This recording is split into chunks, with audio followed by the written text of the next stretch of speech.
니들 여기서 술 처먹지 말라고 그랬지? 너 기상 신분증 줘봐. 있을 리가 있나 인간 쓰레기가. 아니 요새는 쓰레기들도 민증을 갖고 다니네. 아 뭐?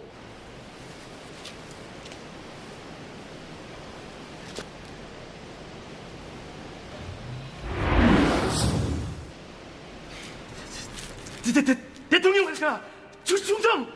각하는 네가 대통령이면 나는 김정일이다 새끼야. 맞다 김정일이다.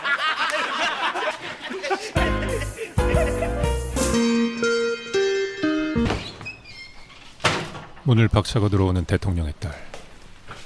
네가 영희구나. 선생님 말도 쌩까고. 내 말 안 들리니? 귀찮게 하지 마세요. 너 어디 아픈 거니? 아픈 데 없어요. 저한테 관심 갖지 말라고요. 난 네 담임인데 어떻게 관심을 안 갖니? 에이, 재수 없어. 누가 누굴 보고 재수없다는 건지. 거기서! 둘은 교무실로 자리를 옮기고. 말씀해 보세요. 뭐 이런 게 다 있나 싶은 여자. 너하고 난 초면이잖아. 근데 뭐 나한테 화난 거 있니? 귀찮게 하지 말라고요. 아무래도 더 이상 너하고는 대화가 안 될 것 같구나. 네 부모님 좀 만나봐야겠다. 선생님이 직접 말하세요. 만나자고요. 좋아. 부모님 전화번호가 뭐야? 016-200-0001로 해보세요. 016. 참 오랜만에 듣습니다. 알려준 번호로 진짜 전화를 하는데. 네, 대통령 비서실입니다. 에? 대통령 비서실이요? 한영희 학생이 대통령님 따님인 걸 몰랐다는 것까지 이해해요. 하지만 알게 됐으면 전화를 하지 말아야지. 아니 막말로 대통령님께서 최 선생한테 사과 전화라도 하고 꺾었습니까? 바로 그때 전화벨이 울리고. 네, 교장 정만수입니다. 예, 한민욱입니다. 영희 아버지. 대통령이 직접 전화를 합니다. 저 영희의 담임이신 최은수 선생님과 통화를 좀 할 수 있겠습니까? 예. 전화를 받는 최은수. 네, 영희 담임 최은수라고 합니다. 갑작스러운 전화로 심려 끼쳐드린 점 정말 죄송합니다. 하지만 지금 제 수업을 받기 위해 35명의 학생이 25분째 저를 기다리고 있습니다. 하실 말씀이 있으시면 수업이 마친 후 다시 전화를 걸어주십시오. 그럼 전 이만. 많이 떨렸지만 할 말은 다 하고야 말았습니다. 이만 선생.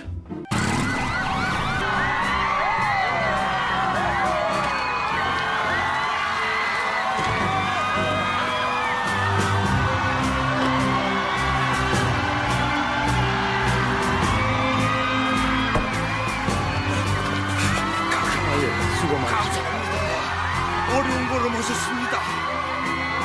영희 학생 교실이 바로 저기.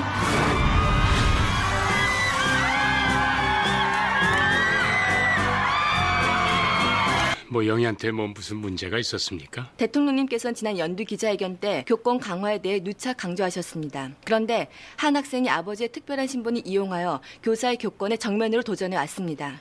다시는 이러한 일이 반복되지 않게 하기 위해서라도 우리나라 현행법상 미성년자 잘못은 부모가 그 책임을 대신하듯 학부형이신 영희 아버님께서 따님의 벌을 대신 받아주시기 바랍니다. 기가 막혀 갑자기 액체가 튀어나오고. 저보고 벌을 대신 받으란 말씀이십니까? 네, 오늘 우리 반 숙제 황조가를 영희 대신 100번 써서 저한테 제출해 주십시오. 한문으로 내일까지. 그럼 저 수업 때문에 이만. 전혀 예상치 못한 상황에 벙치는 대통령. 대통령 아주 숙제를 내주다니. 이건 역사적 사건이다. 역사적 사건. 야, 과연 대통령이 숙제를 해올까? 틈나는 대로 숙제를 하고 있는 대통령. 수업 끝나려면 얼마나 남았죠? 예. 조금만 더 서두르시면 보충 수업 전까지는 도착할 수 있을 것 같습니다. 100번입니다, 각하. 축하드립니다.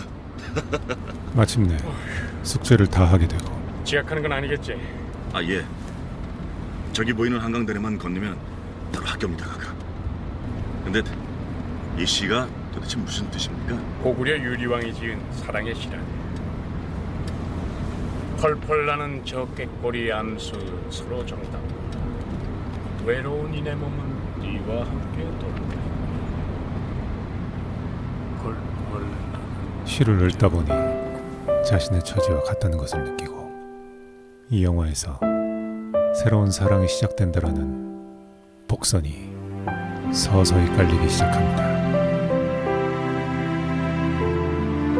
그런데 이때 바깥 바람이 차 안으로 들어오고 힘들게 한 숙제가 허공 속에 모두 사라져버립니다.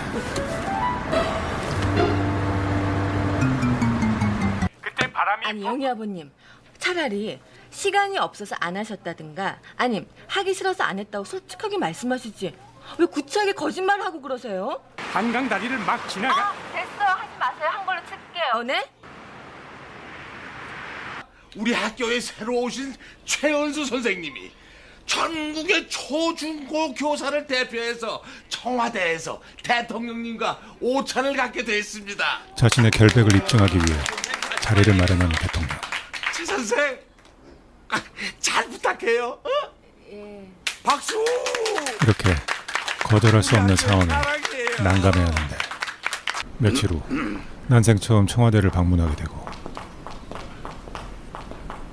막 자리에 앉으려는데 대통령이 들어옵니다.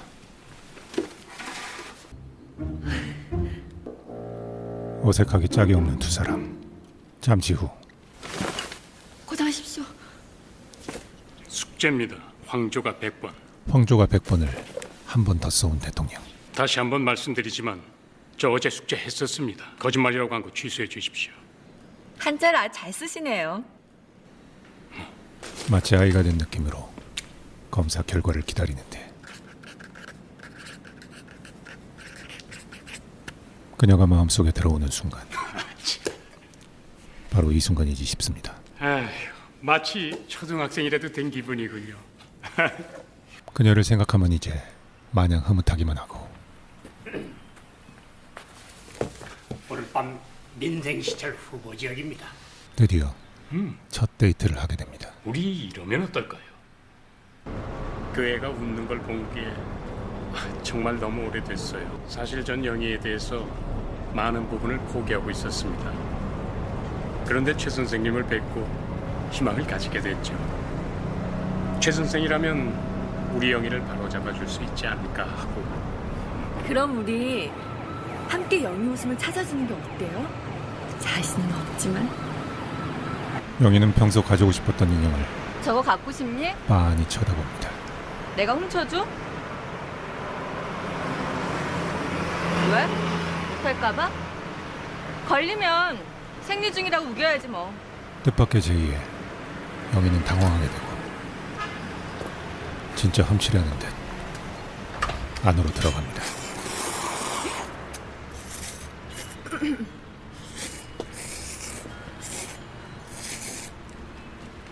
아주 태연하게 인형을 가지고 나오고 이 모습을 본 영희는 자, 눈이 동그래집니다.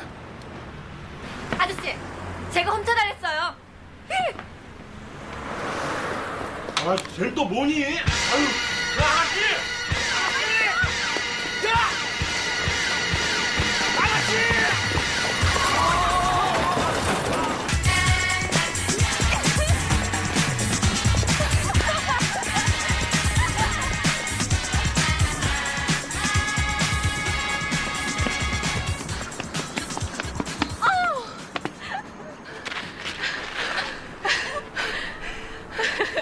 활짝 웃고 있는 영희. 선생님 가지세요. 이렇게 영희의 웃음을 찾아주는 계획은 성공합니다. 아니, 우리 영희가 웃었다고요? 네, 웃는 모습 대통령님도 보셨으면 좋았을 텐데. 혹시 경호원들 떼놓고 다녀본 적 없으세요? 뭐 그런 적 없는데. 한번 해보고 싶지 않으세요? 여자의 말대로 경호원들을 따돌리고 근처 주점으로 뛰어들어가는 두 사람. 3번에 저 골뱅이 하나 소리 하나. 뭐야?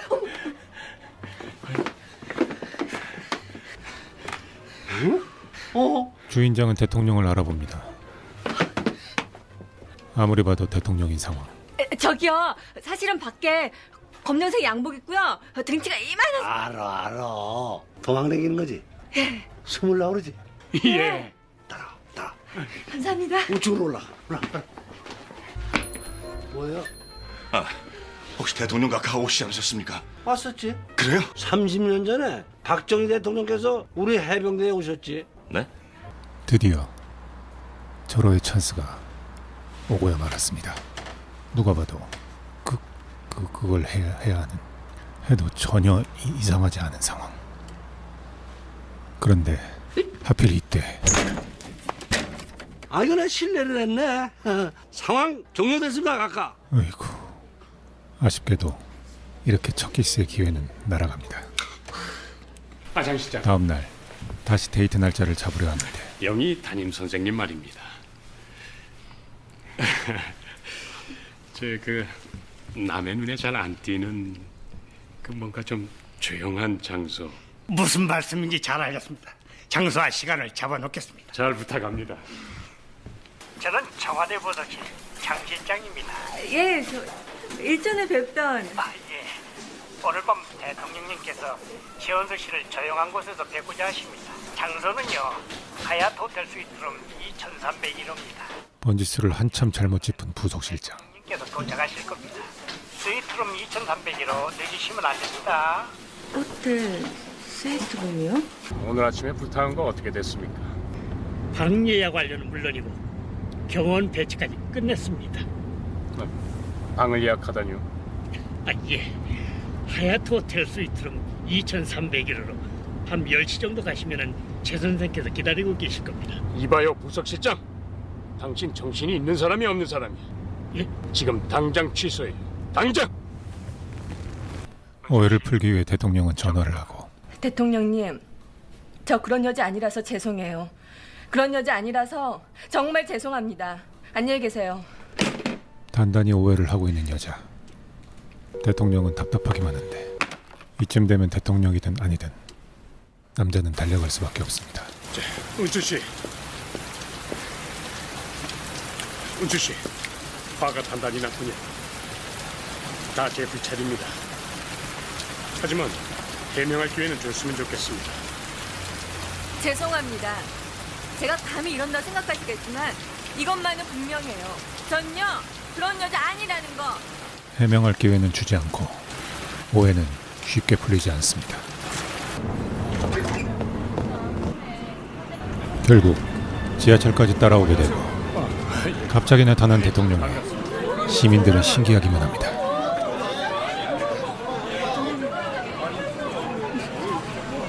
이때 그만 전단지에 붙은 껌을 밟게 되는데 우스꽝스럽고 인간적인 대통령의 모습에 여자의 마음은 무장 해제됩니다.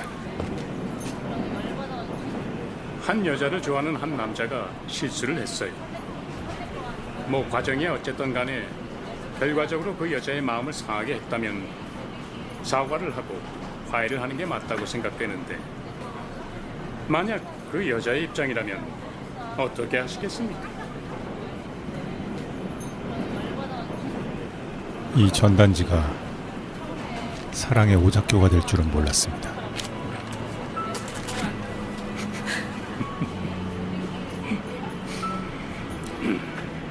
그 여자가 지하철을 탔는데 그 남자가 다가오기를 기다리면서 내릴 곳을 지나쳤다면 어떻게 하시겠어요? 마땅히 집까지 바래다 드려야죠. 이번 역에서 내려요. 저 당시 광고에 나와서 유행어가 됐던 명드립이죠.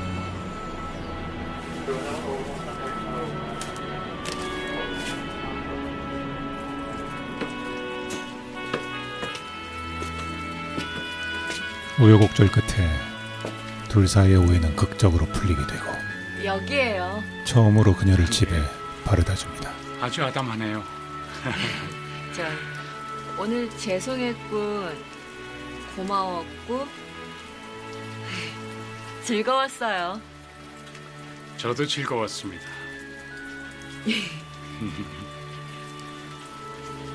이때 불이 갑자기 꺼지면서 첫 뽀뽀의 기회가 또다시 찾아옵니다.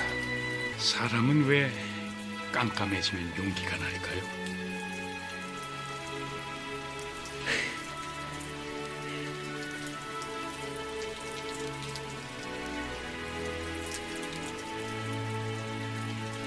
또 딱꼭질 날라 그래.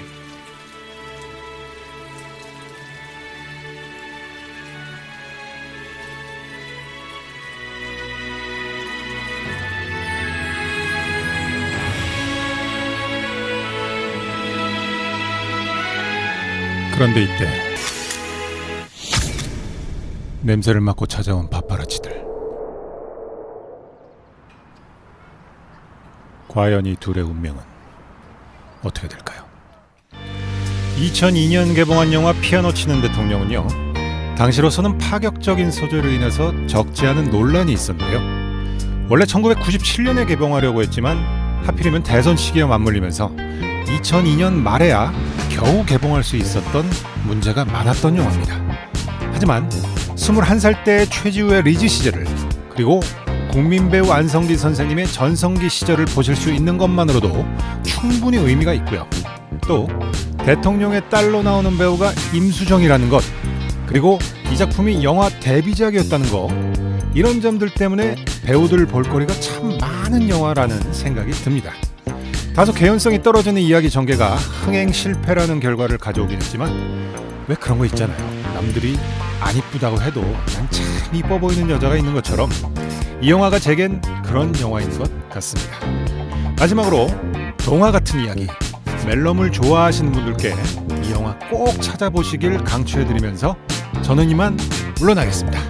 시청해주셔서 감사합니다.